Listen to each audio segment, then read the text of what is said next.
Selamat malam teman-teman, berjumpa kembali dengan saya Eriadi Thomas di Tanya Mentor edisi malam hari ini, Kamis 9 Juli 2020. Malam hari ini kita akan berbincang-bincang dengan seorang mentor yang luar biasa, yaitu Pak Imam Wijoyo.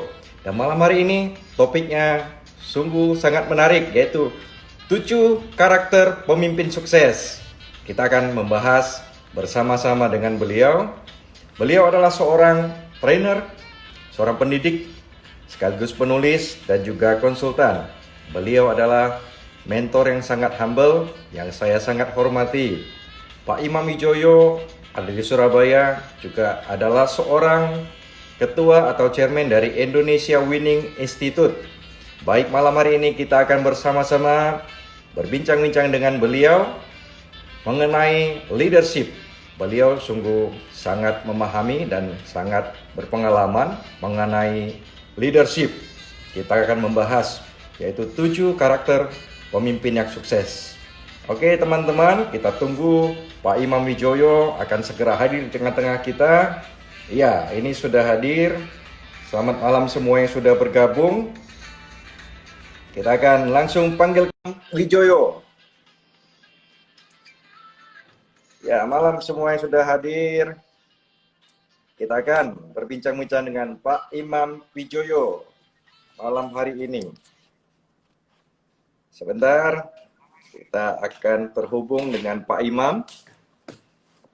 Videonya masih berputar. Tunggu sebentar. Malam Pak Imam. Ya teman-teman, malam hari ini jika ada pertanyaan atau juga komentar boleh ditulis dan diketik di bawah ini. Ya, kita akan menjawabnya nanti untuk pertanyaan-pertanyaan dari teman-teman. Malam Pak Imam Wijoyo. Selamat malam. Ya, bisa didengar Selamat jelas suara malam. saya, Pak? Ya, sangat jelas sekali. Dengan suara saya Oke, jelas? teman-teman. Iya, suara Pak Imam jelas. Teman-teman boleh kasih komentar suara saya dan Pak Imam jelas gambarnya dan suaranya. Ya, ada ini Pak Abednego ya, Oi, yang halo, kemarin Pak sempat live sama Pak Abednego. Imam. Pak Abednego Permata Ya, yang selamat ini ya. malam Pak Abednego.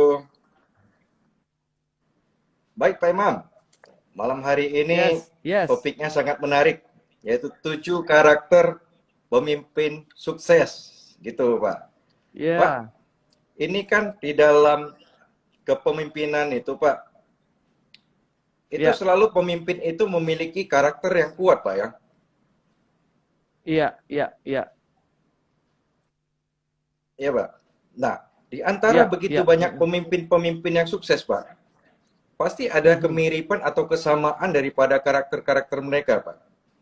Iya, iya, Benar Pak? betul. Ya Pak Betul ya. sekali. Nah, gini Iya, Pak, betul sekali. menurut analisanya atau pengalamannya Pak Imam Wijoyo ini, Bapak kan Iya. sangat pakar dalam leadership Pak. Nah, karakter apa sih yang dimiliki oleh para leader atau para pemimpin yang sukses ini Pak? Boleh di-sharingkan kepada kami malam hari ini Pak? Oke, oke. Thank you, Pak Eriadi sudah bersama-sama dengan saya nemenin kita ngobrol malam ini ya. Senang Ya, sekali ya kita bisa ngobrol-ngobrol di Tanya Mentor ini, begitu. Semoga banyak hal yang bisa kita sharingkan benar kepada sekali. teman-teman. Begitu, iya. Jadi memang eh, Benar. asik ini ketika kita ngomong tentang leadership itu tidak pernah selesai begitu ya. Ada banyak sekali gitu. Bahkan ketika saya berbicara tentang leadership pun saya juga belajar. Sekaligus saya juga merefleksi diri bagaimana saya gitu, sampai di mana saya begitu kan. Nah, itu memang perjalanan yang tidak pernah habis, Bro Eriadi. Nah, untuk menjawab Bro Eriadi memang Yes, ada yes. beberapa hal yang memang beberapa karakter yang memang ada kemiripan-kemiripan, dan sebetulnya kalau misalkan mau dijelentrehkan lagi, kalau mau di list itu akan ada banyak sekali karakter-karakter yang diperlukan begitu ya. Nah, kalau misalkan kita bisa memenuhi itu semua, kita bak dewa, nanti dikira dewa begitu kan. Halo Pak Mulyono Latif, thank you Pak Mul sudah ikutan, dan kita Iya, sudah mampir malam ya, rekan-rekan dari Pak Surabaya. Mulyono. Ini Salam teknologi kenal. luar biasa. Oh Teknologi yang iya, luar biasa ini teman-teman. Saya ada di Surabaya dan Bro Eriadi ada di Aceh ini. Luar biasa. Kita bisa Ya, salam ngobrol-ngobrol. kenal, Nah, Pak Mulyono. sebelum sebelum kita ngomong tentang karakternya Bro Eriadi, mungkin saya ingin menyamakan platform dulu. eh, Hmm. Perbedaan antara leaders dengan perbedaan antara pemimpin dan pimpinan. Nah, iya Pak. Nah, Mungkin penting ini iya, Pak ya. betul. Supaya kita punya platform yang sama.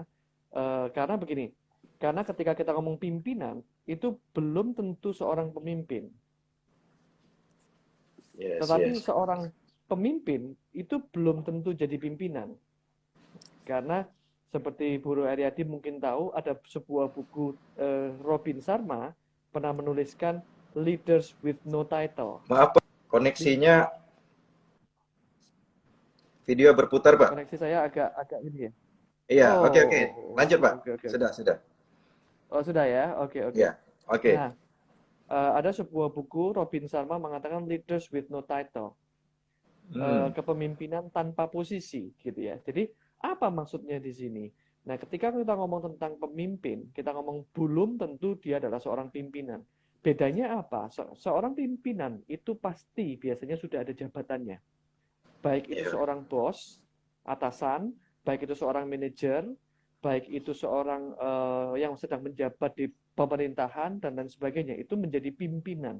Karena mereka sudah dilabeli, sudah memiliki Hmm. sebuah label dan jabatan di dalam dirinya bahwa dia adalah seorang pimpinan. Tetapi belum tentu seorang pimpinan itu bisa melaksanakan tugas-tugas para pemimpin.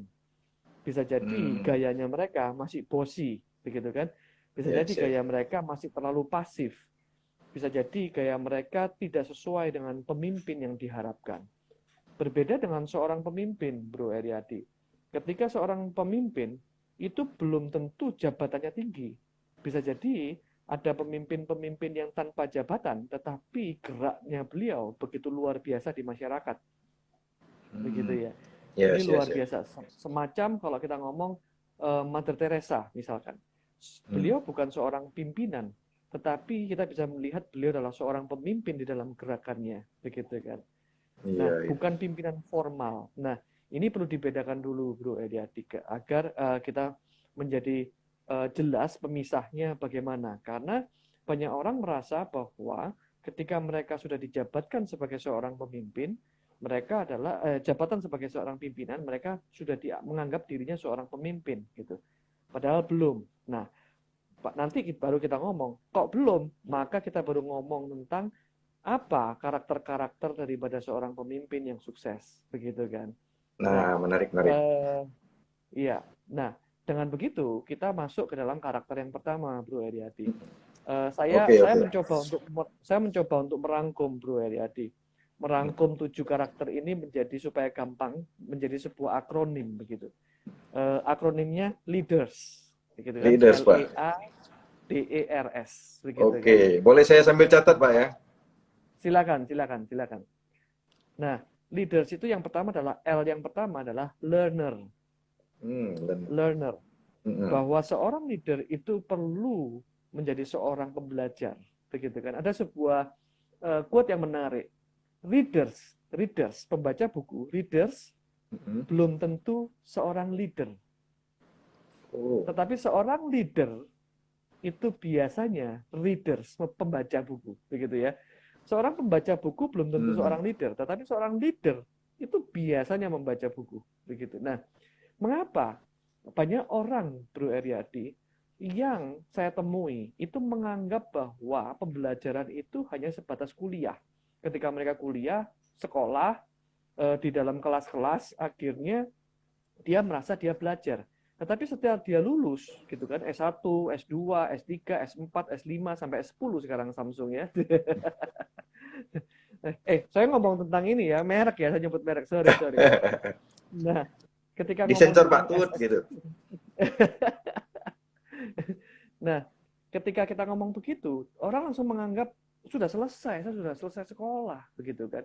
Yang lucu anak-anak saya yang masih kecil, ketika saya sekolah lagi, mengambil kuliah lagi S2 waktu itu, Bahkan setelah selesai S2 misalkan saya membaca buku gitu ya, anak-anak saya menanyakan, "Papa, kenapa Papa masih baca buku? Kenapa ada banyak sekali buku?" gitu kan. "Kenapa Papa harus baca buku?" begitu kan. Saya hanya ingin menyampaikan bahwa pembelajar itu dimanapun. Setelah sekolah, belum sekolah, sudah sampai lulus apapun mereka akan tetap menjadi seorang pembelajar, tidak pernah selesai. Nah, puji syukur juga hari ini kita semua kuliah sekolah daring gitu ya melalui online. Semoga hal ini, hal positifnya adalah membongkar sekat-sekat bahwa belajar itu sekolah, begitu kan? Bahwa di rumah juga belajar, bahwa membuka handphone itu bukan cuma main game, tetapi juga belajar, begitu kan?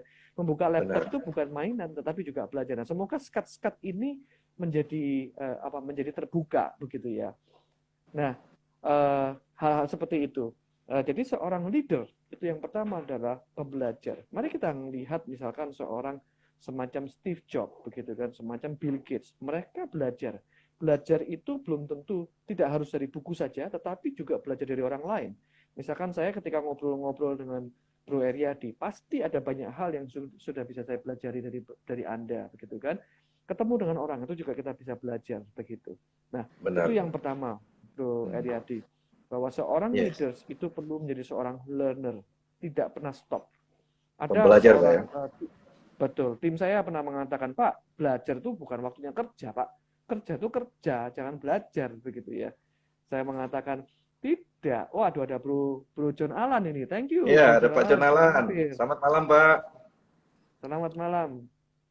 Nah, eh, mereka ngomong belajar itu sudah selesai, Pak, gitu kan. Waktu kuliah itu belajar, waktu kerja tidak belajar lagi. Saya mengatakan tidak.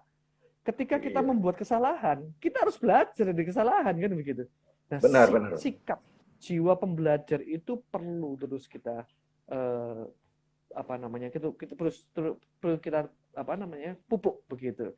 Mbak N, ya ya ya, Jaita. Mbak dari Barak Kucing, ya, thank you, mantap juga Mbak. Selamat, semoga sehat-sehat selalu ya. Nah, Pak John Alan juga siap, semangat begitu. Yes, semangat, Terima semangat, kasih, Pak semangat. John. Nah, Ya, oke, Pak. begitu Tadi yang kira-kira pertama adalah seorang learner, Pak pembelajar. ya. Jadi Yes, dimanapun seorang dan learner. kapanpun harus tetap belajar, Pak. Benar, Pak ya. Pak Imam. Pak Imam. Oke. Ya, tadi sedikit ada gangguan, Pak. Sedikit berputar. Ya, Pak Imam. Kembali. Oke. Ya, lanjut, Pak.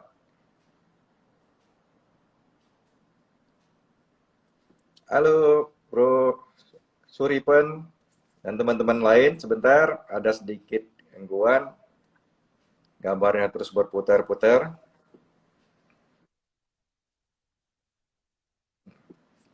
Yes. Pak Imam. Halo? Sepertinya koneksi Oke, saya ya. ya. Ya, Ya, sudah, ya. I'm back, Oke, I'm back. sudah, Pak. Ya, Bu Oke. Dewi, halo Bu Pak, saya Dewi, jadi Pak teringat Suripan, ya. ada satu peribahasa di Chinese. Orang tua saya pernah mengatakan ada peribahasanya seperti ini, Pak. Hidup sampai tua itu belajar sampai tua, Pak. Wah, ya. Iya. Hidup Itu sampai tua pasti kata-katanya berbagi. kok tau lau, si tau lau gitu, Pak. Jadi itu Oke. memang bisa dipakai itu, Pak ya. Yes. Katanya ada juga yang ngomong begini, belajarlah terus-menerus seolah-olah hidup tidak pernah berakhir. Iya, Tapi iya, Pak. berkaryalah sekuat tenaga seolah-olah besok akan meninggal. Wah, luar biasa, Pak. Gitu, Mantap tuh, asik. Pak. Jadi tadi apa? Yes. Hidup sampai tua, belajar sampai tua ya. Iya, Pak. Benar. Mantap. Sip. Yes. Oke, Pak. Oh, Lanjut. ya. Kedua, Pak. Oke. Yang kedua adalah ketika kita seorang leader itu perlu yang namanya empati. Begitu, empati. Thank you Pak Suriman. Dahsyat Yep. juga. Wah, thank you. Ini ada Bro Agus. Thank you. Sudah Ya, mampir. ada Ko Agus. Selamat malam, Ko Agus. Yes. Selamat malam, Ko Mantap. Suripen. Ya. Yang kedua itu adalah empati. Sebagai seorang leader itu perlu empati. Jadi begini, Bro Eriadi. Ketika kita ngomong tentang leadership, kita harus siapkan diri kita untuk mau repot. Karena menjadi seorang atasan, pimpinan, kadang-kadang tidak mau repot. Dia tetap pimpinan, Bro. Karena sudah dijabatkan, dia adalah seorang pimpinan. Tetapi menjadi seorang leader, itu perlu ekstra energi, ekstra effort, ekstra usaha untuk mempengaruhi dengan atau tanpa posisi. Jadi kalau kita misalkan meeting, Bro Eriadi misalkan meeting dengan tim Bro Eriadi, kita bisa melihat siapa di antara mereka itu adalah seorang pemimpin atau bukan begitu.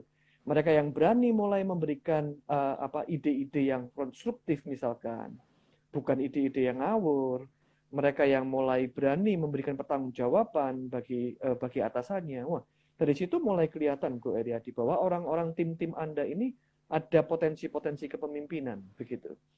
Nah, oleh karena itu, seorang leader, ketika menjadi seorang leader, itu perlu ekstra usaha untuk melakukan sesuatu. Salah satunya adalah tadi pembelajar, salah duanya adalah empati.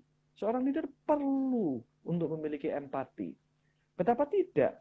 Bayangkan, ketika kita ngomong menjadi seorang leader, kita biasanya mau turun, mendampingi tim kita, kemudian kita melihat apa kira-kira kebutuhan mereka, dan kira-kira ada permasalahan seperti apa di sana. Maka kita bisa merasakan apa yang mereka rasakan, lalu kita bisa memberikan solusi bagi mereka, atau bisa memberikan, atau bahkan cuma dengerin aja, itu mereka sudah bisa merasa disupport, diberikan support, begitu ya. Nah, ini penting, empati ini. Empati ini biasanya, Bro Eriadi, bisa didapat ketika seseorang itu mengalami permasalahan yang begitu besar.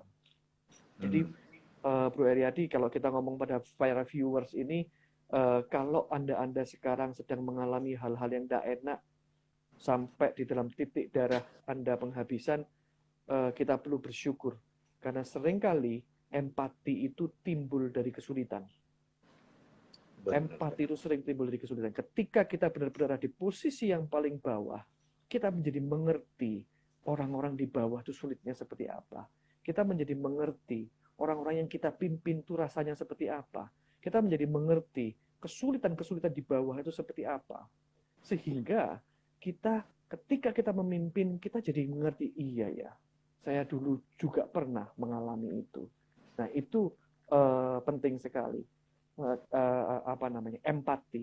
Karena empati ini yang membuat dampak kepemimpinan semakin mendalam, Bro Eriadi. Karena hubungan kita dengan tim kita akan semakin raket di situ. Begitu kan? Nah, hari ini dengan kita ngomong menggunakan telepon atau menggunakan teknologi, empati ini perlu naik level lebih lanjut, Bro Eriadi. Yang selama ini kita perlu ketemu, baca mimik wajahnya, mengerti, ngopi bareng dan lain sebagainya. Kita perlu berempati, kita belajar berempati. Lah hari ini kita belum tentu punya kesempatan untuk bertemu. Kita bertemunya hanya di layar, Bro Eriadi. Saya hanya melihat, atau Bro Eriadi hanya melihat saya sekilas segini gitu kan. Bro Eriadi juga sekotak ini begitu. Sehingga saya perlu benar-benar lebih mendalam lagi. Bagaimana saya bisa berempati dengan Anda, dengan para viewers yang mungkin kita juga nggak lihat ini tadi. Nah, ini dibutuhkan lebih besar lagi. Nah, apalagi kita dengan tim kita. Tim kita juga begitu. Mungkin misalkan contohnya Bro Eriadi punya beberapa cabang di Aceh maupun di kota-kota yang lain begitu. Kemudian kita mulai meetingnya menggunakan Zoom dan lain sebagainya. Kita mulai lagi, apa ya yang mereka perlukan ya? Apa ya kita mulai mikirkan yang bisa kita bicarakan dengan mereka, bagaimana agar kita tidak terlalu mengintimidasi. Masa kita telepon langsung ngomong tim kita, targetmu bagaimana? Begitu kan ya. Kan nggak enak begitu kan ya, misalnya ya. Langsung ngomong dulu apa sih, keluarganya diperhatikan dulu, dan lain sebagainya. Ini yang membangun hubungan antara tim kita dengan kita. Empati. Tidak bahwa seorang leader yang yang kedua adalah kita perlu yang namanya empati. Gitu Bro Eriadi. Yes. Ya, menarik ini Pak. Mantap Pak. Oke, next Pak. Thank you. Iya. Ini ada banyak, ini ada Bu Mary, Bu Francisca. Thank you. Bu. Halo, selamat malam semua. Selamat bergabung. Kita sedang membahas 7 karakter pemimpin sukses. Yes, yes, yes, yes. Nah, yang ketiga adalah accountability. Accountability. Accountability ya. Accountability. Ini sempat saya sharing dengan Bro Deki yang lalu. Accountability and responsibility itu berbeda. Responsibility itu adalah tanggung jawab. Accountability itu adalah akuntabilitas. Dua hal ini saya melihat menjadi sebuah pokok yang kuat karakter seseorang untuk menjadi seorang leader. Maka kita perlu mentraining anak-anak kita mulai kecil, mereka punya accountability. Responsibility is one thing. Responsibility itu adalah ketika kita mengerjakan tugas-tugas kita. Apa yang kita harus ingat, apa yang harus kita kerjakan. Tetapi setelah selesai kita kerjakan, kita perlu melakukan mempertanggungjawabkannya. Begitu kan? Yes. Nah, ini accountability ini menjadi penting. Kenapa? Karena di dalam hidup ketika kita nanti berpulang ke atas, kita juga harus mempertanggungjawabkan hidup kita apa, begitu kan? Semua agama mengajarkan kita untuk mempertanggungjawabkan apa yang sudah kita lakukan di atas sana. Benar. Kemudian ditentukan setelah itu nasib kita seperti apa di dalam kekekalan, begitu kan? Nah, hal-hal seperti itu menjadi penting. Kenapa penting? Kalau accountability itu sudah ada, Bro Eriadi, maka contohnya Bro Eriadi ketika kita mau bikin partner misalkan, mau kerjasama dengan seseorang, mau invest bersama-sama, tentu kita melihat seseorang yang punya tanggung jawab dan punya accountability, begitu kan? Ketika partner ini pegang duit, kita audit pun mereka juga nggak masalah, begitu kan? Dan kalau bersih kan juga nggak risih pasti itu orang gitu kan? Pasti, Orang ya benar. Iya, oke, silakan, tidak ada masalah. Begitu kan? Kalau ada salahnya tolong dikasih tahu, nanti saya perlu memperbaiki di mana kan begitu. Nah, accountability itu menjadi penting. Nah, begitu orang ini punya accountability dasarnya, maka komitmen perilakunya, kemudian bagaimana dia beretika itu dasarnya dari sana. Karena kalau orang sudah tidak mau mempertanggungjawabkan apa yang dilakukan, susah.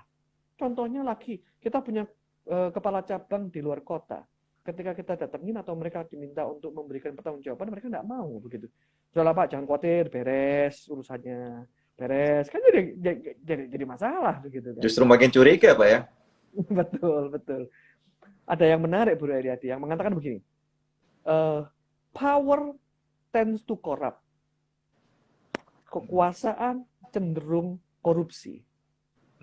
Absolute power corrupt absolutely. Jadi tadi kekuasaan cenderung korupsi. Corrupt. Kalau ada kekuasaan mutlak, dia akan secara mutlak korupsi. Karena nggak ada yang bisa ini Pak ya, nggak ada yang bisa intervensi ya. Betul. Maka dari itu kita perlu memiliki jiwa accountability ini. Bahkan sebagai seorang owner kadang-kadang orang mengatakan, oh ya kalau gitu kita jadi pebisnis saja Pak. Kita tidak perlu mempertanggungjawabkan siapa-siapa. Enggak juga loh. Kita mempertanggungjawabkan kepada supplier, kita mempertanggungjawabkan kepada keluarga. Kalau kita punya partner, kita pertanggungjawabkan kepada partner. Kalau kita punya supplier siapapun, kita juga harus mempertanggungjawabkan semua itu, begitu ya. Jadi seorang leader dimanapun posisinya perlu punya accountability itu tadi. Bro Eriadi. Itu yang ketiga, Bro Eriadi. Sip, Pak. Oke. Lanjut, Pak. Yes. Yang keempat adalah kita ngomong tentang disiplin. Disiplin. Nah, ini menarik. Disiplin. Yes. Tadi L-nya yang pertama adalah seorang yang learner, yang E-nya adalah empati, kemudian yang ketiga accountability, yang keempat D-nya adalah disiplin. Disiplin ini bukan hanya berbicara tentang datang tepat waktu, mengumpulkan sesuai dengan deadline, mengumpulkan tugas sesuai dengan deadline. Tidak hanya itu. Kita ngomong tentang disiplin lebih luas. Apa itu? Disiplin rohaninya, disiplin jasmaninya, disiplin berpikirnya, disiplin emosinya. Nah, ini perlu sekali. Mengapa? Karena seseorang yang punya disiplin rohani yang kuat, itu cenderung memiliki sebuah moralitas yang kuat juga. Iya, benar. Setuju, Pak. Nah, kalau dia tidak bisa disiplin rohani, nah ini bisa menjadi masalah. Begitu. Dan saya tidak memisahkan antara rohani dan jasmani. Orang bisa memisahkan antara bisnis-bisnis, Pak, teman-teman. Bisnis-bisnis, gereja-gereja, atau masjid-masjid, atau tempat ibadah, bisnis-bisnis. Tidak bisa. bahwa kita adalah seorang yang satu kesatuan, bahwa seseorang yang yang memiliki agama, memiliki sebuah disiplin rohani yang kuat, maka perilakunya juga disiplinnya kuat. Begitu. Wong Yes, orang yang benar. punya disiplin rohani kuat aja perilaku kadang-kadang masih bisa mengsle gitu ya, belok begitu saya ngomongnya. Iya, Ya kan? Karena benar. entah kedagingan kita atau karena eh, kadang-kadang karakter kita yang belum sempurna dan lain sebagainya. Apalagi disiplin rohani yang tidak kuat. Kemudian disiplin tidak hanya disiplin itu, disiplin mental. Bagaimana kita melatih mental? Saya seringkali ngomong leadership itu is like a muscle, begitu. Wah, John Alan, NKRI ya Pak? Yes, NKRI. Nah, leadership is like a muscle, saya ngomongnya begitu. Leadership itu seperti otot. Semakin kita latih leadership, otot-otot leadership kita, maka semakin bagus otot-otot kita. Nah, otot-otot leadership itu dari mana? Dari pola pikir kita, dari mindset kita, dari rohani kita, dari fisik kita, dari cara berpikir kita, dari cara kita merasakan, begitu. Kita perlu disiplin. Karena apa? Karena ketika kita punya memimpin sebuah organisasi yang besar, akan ada banyak sekali orang yang tidak setuju dengan kita. Thank you, Pak Semi Lianto. Keren nih. Keren juga. Thank you. Ya, Sudah thank you, mampir. Pak. Ketika seseorang memimpin itu semakin tinggi posisinya dan yang dipimpin itu semakin banyak, maka akan ada banyak sekali orang-orang yang setuju maupun tidak setuju. Betul ya, Bro Eriadi ya? Iya, benar. Semakin banyak.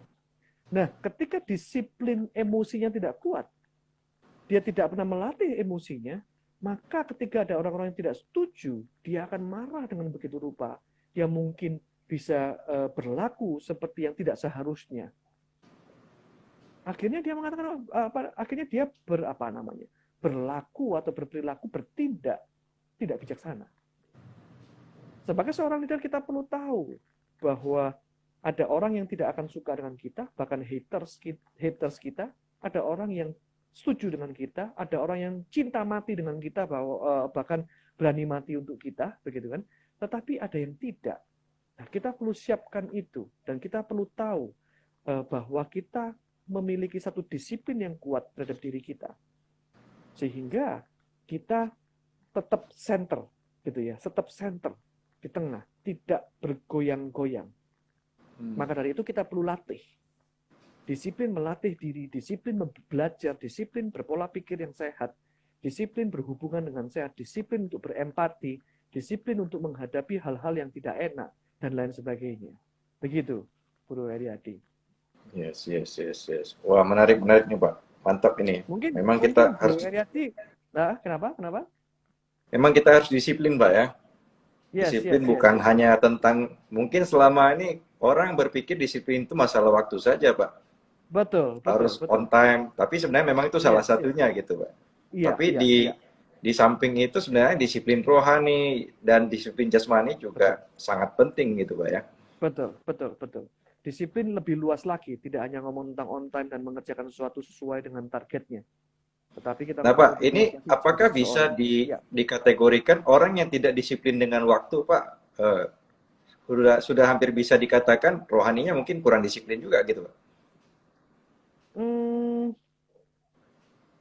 Saya tidak berani mengatakan begitu. Saya tidak berani mengatakan begitu. Iya, tetapi dari hidupnya memang kita bisa melihat rohaninya seperti apa. Contohnya begini, Bro Eriadi. Seseorang yang tidak disiplin di dalam hal apa yang dia tonton, misalkan, maka bisa jadi apa yang dia tonton itu hal-hal yang belok, hal-hal yang kotor, hal-hal yang jelek, dan lain sebagainya. Maka di situ bisa kita lihat bahwa rohaninya pasti tidak akan lebih baik dari itu, kan begitu? Dari mana kita bisa melihatnya? Dari aktivitas sehari-harinya. Kalau aktivitas sehari-harinya mereka lebih banyak hidup di malam hari, lebih banyak clubbing, lebih banyak minum, dan hidup-hidup yang tidak sehat, maka kita bisa mengatakan bahwa disiplin rohaninya juga kurang. Kalau saya bisa melihat lebih keseluruhannya mungkin begitu, Bro Eriadi. Tapi kalau kita ngomong disiplin waktu, saya nggak berani, begitu, karena itu kan bagian dari kecil, Iya, tetapi iya. perlu bisa jadi gitu kan. Tetapi tidak apa-apa, kita nanti bisa bisa Tidak kita mutlak lah Pak ya. observasi lebih. Betul, kita bisa observasi lebih lagi, kita bisa melihat apakah memang hal itu memang begitu. Nanti kita bisa diskusi, Bro Eriadi. Tetapi saya melihatnya lebih secara keseluruhan. Sama seperti kita, bagaimana kita melihat rekening tabungan kita, keluarnya kemana? Disitulah hati Anda. Wah, ada orang yang mengatakan begitu, oh sakit sekali, begitu kan? Sama. Ketika kita melihat kegiatan kita sehari-hari, kemana saja kegiatan kita sehari-hari, di situ kita bisa melihat kualitas daripada diri kita. Begitu. Kualitas dari diri kita, bahkan kualitas dari disiplin rohani kita. Mengapa? Karena Francis Schaeffer, seorang filsuf pernah mengatakan, I do what I think, and I think what I believe. Apa yang saya lakukan itu dari apa yang saya pikirkan, dan apa yang saya pikirkan itu lahir dari apa yang saya percaya. Yes. Nah, kalau misalkan apa yang saya percayanya tidak jelas, maka apa yang saya lakukan pasti tidak jelas, tidak bisa tidak, begitu. Benar. Kalau misalkan dari kepercayaannya itu sudah kuat, belief sistemnya kuat, belief sistemnya dalam hal disiplin rohaninya kuat, mestinya tidak mutlak juga, mestinya secara kehidupan dia akan berusaha untuk ngikutin kepercayaan dia. Yes. Benar Pak. Setuju Pak. Wah, ini makin menarik Pak. Iya, salah satunya kan begini Bro Ariadi. Ada orang yang punya perkataan saya bohong itu dosa misalkan ya. Bohong itu dosa, bohong itu jelek, bohong itu segala macam kepercayaannya begitu. Begitu seseorang melakukan bohong, maka dia apa yang dia percaya dengan apa yang dia lakukan tidak sinkron. Apa yang terjadi? Macam-macam. Ada yang mulai keringet dingin, tidak berani memandang orang itu, klotekkan kakinya, goyang-goyang, dan lain sebagainya. Kenapa? Karena entah ada sesuatu yang tidak enak di situ yang akhirnya membuat kita itu tidak nyaman begitu. Yes. Thank you Bu Dewi. Siap Pak, laksanakan. Harus belajar terus nih. Yes. Yuk kita belajar sama-sama ya Bu ya. Bu Dewi, wah ini mengikut Pak Imam, ini ada yang izin saya follow Pak Imam ya. Ya ini teman-teman boleh follow Instagramnya Pak Imam Wijoyo ini. Dengan senang hati. Follow banyak quotes dan juga banyak motivasi yang bagus. Amin. Feednya Pak Imam Wijoyo. Oke, thank you. Iya. Oke, Pak Imam, sebelum kita lanjut nih ke yang berikutnya, ini teman-teman kalau ada pertanyaan silakan ya diketik di bawah ini atau juga komentar, silakan. Welcome. Oke, next Pak, lanjut. Iya, LEAD. Yang E berikutnya adalah enthusiasm.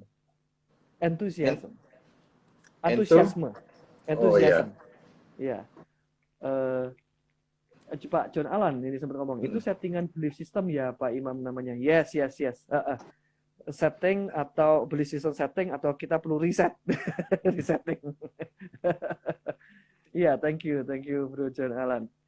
Iya, yang berikutnya adalah antusiasme. Salah satu ciri seorang leader biasanya tenaganya banyak, begitu ya. Energinya itu besar gitu. Saya yakin Bro Eriadi banyak ketemu orang yang energinya besar, entah itu wanita, entah itu pria, dan kalau sudah energinya besar, dia melakukan banyak hal begitu. Sudah kerja gitu kan, dari jam 8 sampai jam 5, malam masih ngurusin komunitas, masih ada ngurusin anak-anaknya. Waduh, saya bertemu banyak wanita seperti itu, saya juga bertemu banyak laki-laki seperti itu, luar biasa, saya kagum. Luar biasa, sepertinya mereka tuh nggak punya usus capek begitu ya. Luar biasa itu. Luar biasa. Powernya banyak Pak ya. Powernya banyak. Nah, ini memang salah satu ciri-ciri sebagai seorang leader. Dia tidak boleh capek. Kenapa? Karena akan ada banyak hal yang menyedot energi dia. Akan ada banyak hal yang menyedot energi. Contohnya, orang yang tidak setuju dan orang yang mungkin melawan daripada kebijakan-kebijakan kita. Itu buat kita mangkel. Begitu. Mungkin deal dengan partner-partner yang tidak sesuai nilai-nilainya dengan kita. Kita memiliki nilai-nilai rohani, beliau tidak memiliki nilai-nilai rohani misalkan. Itu menjadi kita capek juga begitu. Ada orang yang berusaha untuk lari dari kewajibannya terus gitu. Jadi akhirnya kita kayak polisi dan maling gitu. Capek juga begitu kan. Akhirnya kucing-kucingan terus begitu kan. Nah, hal seperti itu terjadi. Tetapi hal itu memang kenyataan yang harus dihadapi oleh seorang leader. Maka seorang leader perlu antusiasme yang tinggi. Karena apa? Karena kalau dia tidak bisa menularkan hal yang semangat yang baik kepada timnya, maka hal-hal yang jelek itu juga akan tertular. Begitu kan? Iya, Karena spirit itu menular, begitu. Spirit itu menular. Saya seringkali ngomong kalau kita misalkan menguap begitu ya di dalam kelas menguap begitu. Begitu menguap, 5 menit berikutnya akan ada yang menguap yang lain. iya benar Pak. Menular. Heran. Ya, hal itu terjadi begitu. Nah, sama. Ketika kita memiliki energi yang besar, hal itu juga memberikan antusiasme itu menular kepada tim kita. Sama dengan posisi sekarang, Bro Aryadi, posisi krisis. Ada banyak sekali karyawan yang gelisah, yang bingung melihat banyak jutaan orang yang sedang di PHK. Kemudian dia lihat atasannya datang ke dalam ruangan, mukanya pucat pasi, gitu kan, bibir pecah-pecah, kepala pening, gitu kan. Capek sekali. Waduh, amarahnya keluar terus. Waduh, mereka tambah cemas. Kenapa? Waduh, ini salah sedikit saya bisa kena layoff ini, gitu kan. Saya bisa kena pecat ini, begitu kan. Nah, hal-hal seperti ini kita perlu terus positif dan seringkali memang capek. Nah, ketika memang kita capek, kita bisa jujur ya. Bukan berarti kita harus kamuflase. Saya mengatakan antusiasme ini antusiasme yang dari dalam. Oleh karena itu kita perlu disiplin rohani yang kuat karena disiplin rohani itulah sumber kekuatan kita. Begitu. Sumber kekuatan kita ada di dalam disiplin rohani. Tidak bisa kita mau begini. Kita tidak bisa berharap bisa push up sebanyak 150 kali, tetapi kita tidak pernah latihan push up 10 kali, 15 kali, itu hal yang sama. Kita tidak bisa berharap menghadapi krisis itu dengan kuat. Ketika karakter kita tentang disiplin rohani melihat sebuah krisis, pandangan kita, pikiran kita, itu juga tidak disiapkan. Maka ada banyak sekali leader hari ini kehilangan arah, kebingungan, bingung. Bisnisnya mau kemana? Saya juga tidak menyalahkan loh. Saya sendiri juga ada kebingungannya sendiri. Begitu. Iya, kita semua bingung. Tetapi pertanyaannya adalah, di mana diri kita? Apakah kita juga kehilangan karakter kita? Nah, ini yang menjadi menarik, Bu Aryadi. Iya. Itu sangat penting ya itu, Pak Imam ya. Yes. Sangat penting sekali. Ya, kalau kita saja sebagai leader sudah tidak antusias, gimana lagi dengan bawahan kita gitu, Pak? Betul. Ya. Kalau kita melihat bisnis kita sudah tidak ada harapan, bawahan kita juga pusing. Waduh, mau diapain ini bisnisnya, gitu kan? Mereka sudah begini-begini, Pak ya. Betul. Ini bakal tutup nggak perusahaan gitu? Betul. Karena si atasan atau si owner bilang, waduh, saya sudah nggak punya harapan nih sama bisnis ini. Waduh, mateng. Ini bagaimana ini nasib kita? Sayang juga Pak, bisa kehilangan karyawan yang bagus itu Pak, atau bawahan yang bagus jadinya kan. Betul. Yang dikhawatirkan begitu. Seringkali bawahan itu pindah bukan hanya karena gaji, tetapi karena visi daripada perusahaan, visi daripada owner, relasi dengan owner kita, dan lain sebagainya. Itu mempengaruhi semua. Energi, atmosfer dalam perusahaan, itu juga penting. Seringkali atmosfer di dalam perusahaan, seperti yang saya sampaikan di 10 kesalahan pemimpin kemarin, kita tidak setting budaya perusahaan kita. Akhirnya negativity itu terus terjadi. Toxic people ada di dalam. Akhirnya ketika toxic people ada di dalam dan kita tidak melakukan apa-apa, yang orang yang bagus akhirnya keluar. Dan yang tinggal toxic people, mateng gitu kan, pusing kita.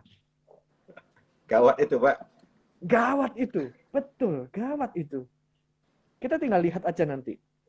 Dari diagram, misalkan kita diagram, saya selalu menggunakan diagram distribusi normal. 20% prestasi, 20% pro dengan kita, 20% bagus, karyawan bagus, dan 20% yang lain. Itu biasanya yang kurang perform, produktivitasnya rendah, dan lain sebagainya. Yang 60% ini biasanya di tengah-tengah, kadang iya, kadang enggak. Kita ngeliat 20%-nya ada enggak? Itu dulu. Kalau yang 20% yang prestasi ini tidak ada, tinggal 2-3%, PR kita besar. Kita harus tambahkan di sana. Begitu. Jadi kalau sampai itu tidak ada, gawat kita, betul. Apalagi yang 20% tadi yang tidak perform segala macam itu yang menjadi 80%, wah itu yang banyak, wah celaka kita. Habis perusahaan Pak, ya. Tinggal tunggu waktu ya. Oh Kalau tidak iya, dibenahi Pak ya. iya, harus segera kita benar-benar membenahi begitu. Wah, thank you, ada Bu Shirley Kepi. Asik ini, thank you sudah join Bu Shirley. Apa Ya, kabarnya? ada Begitu. Bro Pak Daniel Edi. Lesmana nih. Iya. Ada Wah, ada Bro Sis Daniel Rosmana. Sujanai. Ini ya, Makassar ya. Ya, Wah, ada yang dari Aceh, Makassar, luar biasa. Ini ini loh Pak, Bro, kelebihan IG Live ini begini Pak Imam. betul, Bisa dari betul, mana kita betul. ketemu semua Pak. Yes, yes, yes, yes, yes, yes. Pak Semi, iya Pak, saya di Surabaya Pak. Saya ada di Surabaya Pak, betul. Saya asal Surabaya. Saya tinggal di Surabaya saat ini. Wah, terima kasih Pak. Iya, boleh, keren Pak. Kapan-kapan diajak collab katanya. Yes, yes, yes. With Yes. pleasure, dengan senang hati, Pak Semi. Kita saling Oke Pak follow Imam, IG ya. kita next Pak. Yes. Oh ya, ya, ya, ya. Waktunya jalan Hmm, terus ini ya. Iya, Tadi ngomong terakhir adalah enthusiasm. yes. L-nya adalah learner, E-nya adalah Hmm, empathy, A-nya adalah accountability, D-nya adalah disiplin, E-nya adalah enthusiasm, R adalah resilience. Nah ini penting. resilient. Resilience. Apa Resilience itu Pak? itu kekenyalan, ketahanan seseorang. Hmm, Kekenyalan apa? Kalau orang ngomong itu kekenyalan mental. Aneh ya kekenyalan ya. Gini, kalau kita apa? Kulit ini ada kekenyalannya, iya, iya, Bro iya, iya. Eryadi. Kalau Fleksibelnya Pak kita ya. betul, betul. Kalau kita Fleksibilitasnya ya. cubit, iya dia akan kembali. Nah, kekenyalan itu adalah kemampuan untuk bouncing back. Ketika dia Hmm, jatuh, dia bisa bangkit kembali. Ketahanan mental seorang leader ketika menghadapi krisis, sehingga ketika dia jatuh, dia akan bangkit kembali. Betul, Pak Semi. Tahan banting. ya, tahan banting. Kekenyalan Setuju, setuju. seseorang untuk menghadapi kesulitan. Wah, ini penting sekali sebagai seorang leader. Karena ada yang pepatah pernah mengatakan semakin tinggi pohon, semakin besar angin tekanannya di sana. Betul. Benar, benar. Saya sendiri memiliki sebuah pengalaman ketika saya memimpin sebuah perguruan tinggi. Di dalam perguruan tinggi sebagai seorang rektor, sebagai seorang ketua, saya tidak memiliki apa kemutlakan di dalam keputusan tentunya, karena saya masih punya komisaris apa yayasan gitu Hmm, ya. Kalau di bisnis punya komisaris kan begitu. hmm. Eh, dan saya juga punya alumni, saya juga punya tim, saya juga punya mahasiswa, saya juga punya partner-partner yang lain sehingga kompleksitasnya tinggi. Sehingga ketika kita mau membuat keputusan-keputusan tertentu bisa jadi pihak A setuju, pihak B tidak setuju. Pihak A, B, C setuju, pihak D nggak setuju. Dan bisa jadi karena kita ini dealing dengan kaum-kaum intelektual begitu kan. Kaum-kaum intelektual ini juga punya banyak sekali cara, pemikiran-pemikiran yang sangat kritis dan intelektualnya tinggi sehingga bahkan mereka mau ilmiah begitu kan. Sehingga mereka itu bisa menuntut segala sesuatu untuk kita pertanggungjawabkan dengan baik. Nah ini salah satu tim di IBMT ini. Wah, rektor yang sekarang ini, Pak Aris Winarto. Thank you, Pak Aris. Wah, ini Ya, mesti selamat sharing ini. malam Pak Aris. Pak Rektor ini ya. Thank you, Ya, Pak Aris. terima kasih sudah Beliau bergabung Pak. Terima kasih sudah bergabung. Beliau yang melanjutkan tugas saya sekarang mengembangkan sebuah perguruan tinggi. Nah, hal itu biasanya akan memberikan tekanan bagi kita. Sama di dalam perusahaan, ada komisaris yang memberikan tekanan, karyawan yang memberikan tekanan, kemudian keluarga karyawan, pelanggan kita, kalau di tempat perguruan tinggi ada mahasiswa, ada alumni dan lain sebagainya. Itu mau tidak mau kita harus hadapi. Nah, ketika kita tidak punya kemampuan untuk menghadapi tahan banting, wah itu berat sekali karena tekanan itu bisa besar, bisa kecil tergantung daripada skopnya begitu.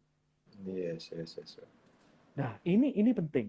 Jadi begitu juga di dalam hal hari ini, Bro Eryadi. Hari ini krisis terjadi, krisis di mana-mana. Ada berapa banyak pebisnis ketika dia kehilangan arah dan kebingungan, dia hancur jatuh. Dan akhirnya dia tidak bisa kembali bangkit. Nah, oleh karena itu seorang leader perlu yang namanya resilience, ketahanan banting ini tadi. Tidak mudah, dan ini kembali lagi harus dilatih. Begitu seperti Pak Aris Winarto ini banyak ikut organisasi, nimba ilmu ya Pak. Saya juga nimba ilmu dari Pak Aris ini. Banyak sekali organisasi yang diikuti dari organisasi pemerintah, pemuda, dan lain sebagainya. Tentunya banyak sekali hal yang dihadapi. Dan ketika jatuh bangun, itu benar-benar hal yang dianggap biasa. Dengan pengalaman-pengalaman yang ada. Saya yakin Bro Eriadi juga punya banyak contoh, Bro Eriadi.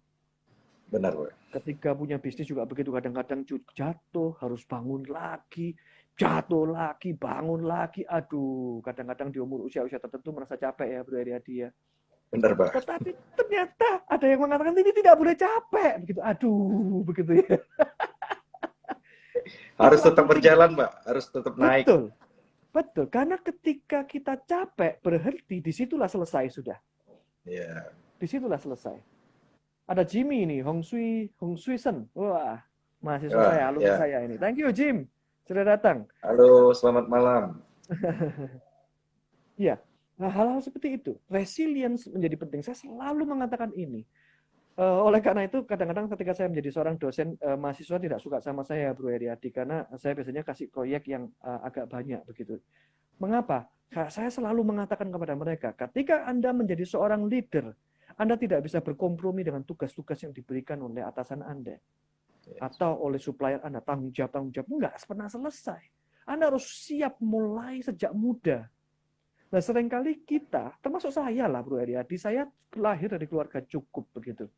Saya juga tidak punya mental tahan seperti orang-orang yang dulunya dilatih mulai kecil, tahan seperti itu. Begitu kan. Tetapi saya sadari, waduh iya loh, penting loh. Nah, ketika kita mulai melatih diri kita mulai usia-usia tertentu, susah loh Bro Eriadi, tidak mudah juga loh. Iya, Pak. Tetapi tidak pernah telat, tidak pernah terlambat, kita harus melatih diri kita. Begitu. Ya, silakan Pak Semi, mau Iya, izin Pak dulu. Semi, silakan, silakan. Terima kasih sudah ikut mampir, Pak Semi. Tidak pernah selesai di situ karena ketahanan ini membuat kita semakin maju. Karena ketika kita maju, pasti perlu ketahanan itu tadi. Ketika kita jatuh, kita perlu ketahanan itu. Karena ketika kita maju, permasalahan juga akan semakin besar di depan. Organisasi semakin besar, permasalahan akan semakin besar. Benar. Bisnis semakin banyak, cabangnya semakin banyak, tentunya kita juga akan semakin banyak pusing, kan begitu ya? Benar, Itu Pak. pasti. Gitu. Oleh karena itu, tidak bisa tidak, yang namanya resilience, itu adalah karakter yang penting untuk menjadi sukses. Yes. Menarik, Pak. Mantap, Pak. Oke, Pak, lanjut, Pak. Yang terakhir ini S, Pak. Yes. Leaders tadi, S Yang terakhir adalah service. Service. Yang terakhir harus ditutup dengan service. Seorang leader perlu punya jiwa melayani, punya hati yang melayani. Karena seorang leader itu punya pengaruh yang besar. Punya posisi, tidak punya posisi, leader itu punya pengaruh yang besar. Karena leadership is about influence. Kita akan mempengaruhi banyak orang. Kalau dia bisa melayani orang-orang di sekitarnya, kalau dia bisa memberikan pelayanan yang baik terhadap pelanggannya, pelayanan yang baik terhadap timnya, pelayanan yang baik terhadap stakeholder-nya.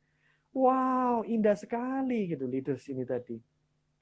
Hatinya itu hati yang melayani, bukan hati yang dilayani. Beda dengan seorang bos. Seorang bos biasanya minta dilayani. Leader yang benar-benar leader yang luar biasa, itu leader yang melayani. Begitu. Bro Tommy Wong yang benar-benar sangat dilatih oleh badai kehidupan, katanya Bro Agus. Wah iya, betul. Yes, Sehingga benar. seorang mempunyai karakter yang kuat dan hebat. Betul. Yeah. Kadang-kadang orang itu iri dengan kehebatan seseorang hari ini. Tetapi kita perlu iri dengan proses bagaimana kehidupannya menjadikan orang itu seperti itu. Benar, Pak. Setuju, proses Pak. di mana Tuhan mengizinkan semua itu terjadi. Itu kita perlu iri di situ. Akhirnya Anda nggak jadi iri bisa-bisa. Melihat perjuangannya gitu, Pak ya. Betul. Memang banyak belakangan ini, juga. Pak, orang sering melihat kisah suksesnya seseorang, tapi tidak melihat bagaimana ia diproses gitu, Pak. Iri, ya seperti kata Pak Imam tadi, iri kepada hasilnya, tapi tidak iri kepada prosesnya dia gitu. Betul. Ketika dia harus konflik dengan orang, ketika dia harus ditipu orang, ketika dia bangkit lagi. Wah, itu kan semua proses ya. Benar. Ya, artinya Pak, berarti setiap leader itu harus benar-benar punya jiwa yang melayani gitu Pak ya. Yes. Seorang leader yang mau disayangi timnya, yang mau memiliki dampak yang luar biasa bagi timnya, dia perlu service, dia perlu melayani. Ketika dia melayani ditambah dengan empati, maka timnya akan menyayangi beliau. Ini memang tingkat yang tinggi sekali, tidak mudah memang dilakukan. Karena di dunia timur atau di dunia timur seringkali mengatakan ketika semakin posisinya di atas, orang-orang yang di bawah itu perlu menghormati. Memang, itu memang betul. Tetapi yang di atas itu juga perlu melayani orang-orang yang di bawahnya. Karena tidak semua orang yang di bawah ini mengerti bagaimana atasannya berpikir. Begitu. Yes. Oleh karena itu kita perlu serve mereka. Tidak mudah memang. Cuman perlu hati. Hati melayani itu perlu ditanam dulu. Sehingga bagaimana kita bisa melayani customer ketika kita tidak punya hati melayani. Nah, kalau misalkan kita mau melayani customer dengan baik, pastikan tim Anda di lini depan itu punya hati yang melayani. Ketika dia punya hati, kualitas hati yang melayani, maka dia akan dengan otomatis melayani orang lain. Yes. Kalau dia tidak perlu hati melayani, tidak punya hati yang melayani, dia perlu diajari untuk melayani. Contohnya, bagaimana kita mengajari seseorang untuk senyum yang benar-benar dari hati. Senyum bisa dilatih, Bro Eriadi. Cuma senyum yang dari hati itu tidak bisa dilatih. Yes. Nature Pak ya. Senyum itu betul nature. Salah satu senyum yang dilihat dari senyumnya, misalkan dari senyum kita naik kanan kiri 2 cm misalkan. Kemudian mata kita berbinar. Nah, mata kita berbinar ini tadi, bagaimana caranya membuat mata kita berbinar? Ketika hati kita memang tidak ingin senyum, begitu kan? Ada Viktami, wah Viktami kulineri. Iya. Ada Bro Ken ini ya. Malam Bro. Bro Ken. Malam Bro Ken. Nah, oke, cukup menarik tadi Pak. Bro Leaders. Yes, Jadi yes, 7 karakter yang dimiliki oleh pemimpin yang sukses Pak. Yang pertama itu adalah learner, yaitu pembelajar. Yang kedua empati. Yang ketiga ada akuntabilitas. Yang keempat disiplin. Yang keempat adalah enthusiasm ya Pak ya. Yes. Itu yang kelima. Yang keenam resilience. Yang keenam service. Nah, itu 7 ya teman-teman. Oke, cukup menarik ini Pak. Pak, saya ada terima titipan pertanyaan ini Pak. Silakan. Untuk Pak Imam.